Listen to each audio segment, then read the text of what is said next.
Ľahko sa vám môže stať, že namiesto šunky konzumujete prifarbenú vodu s dusičnanom. Sme sa stali skladkou nekvalitných potravín dovážaných z celej Európy. Čo všetko sa nachádza v potravinách? Čím viac chémie v potravinách, tým je väčší zisk.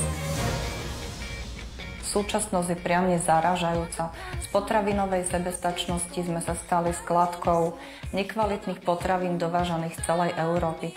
Spomeňme si len na aféry s konským mäsom, farbivami alebo jedmi. A tak sa vám ľahko môže stať, že namiesto šunky konzumujete prifarbenú vodu s dusičnanom, namiesto jogurtu škrob, namiesto pomarančového džusu ochutený sirup, či namiesto čokolády ochutený škrobový extrakt. Vieme si zistiť s tou lupou medzi regálmi, že čo taká potravina obsahuje. Emulgátory sú takmer všade. V potravinárskych mäsových výrobkoch tam treba si mimoriadne dávať pozor na zloženie. Takisto aj šunka, keď si spotrebiteľ neskontroluje, tak môže veľmi ľahko zistiť, že si domov doniesie len 40% podiel mäsa a ostatné tvoria tiež najrôznejšie chemické látky, ktoré udržujú farbu a konzistenciu a arómu, ktorá by nám tú šunku mala pripomínať. Podobne to býva aj s pečeňovými nátierkami, aj s rôznymi inými nátierkami, ktoré sa predávajú pod názvom napríklad šunková nátierka alebo brinzová nátierka a ten obsah tej konkrétnej látky je tam skutočne nízky.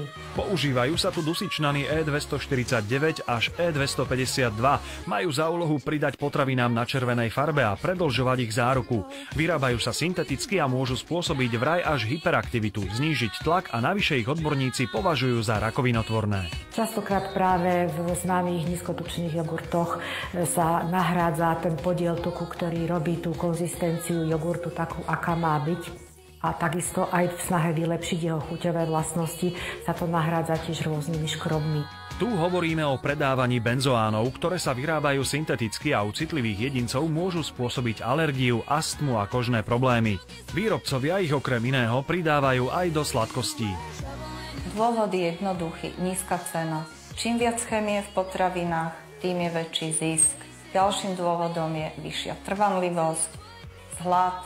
Každý by mal vedieť, aká je percentuálny obsah alebo tá daná zložka samotná obsiahnutá v tej danej potravine, aby sa vedel následne slobodne rozhodnúť, či si takúto potravinu kúpi alebo nekúpi. Treba sa vyhnúť takisto syričitanom, ktoré sú toxické. Tie nájdete najčastejšie v mliečnych výrobkoch, ako sú syry. Napokon ani 100% pomarančová šťava nemusí byť vždy s pomarančou.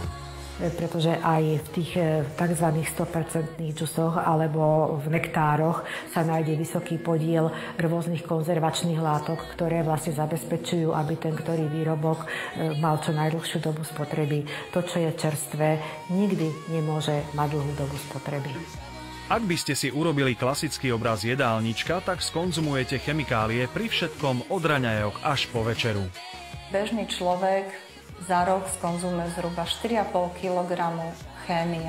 A to sa spôsobením chemických a škodlivých emulgátorov ťažko vyrovnáva aj relatívne zdravý človek. Zaťažujú pečeň, obličky a v konečnom dôsledku oslabujú celkový náš imunitný systém. Preto odborníci neustále varujú, že by sme si pri nákupe mali vždy overiť, čo vlastne vkladáme do košíka.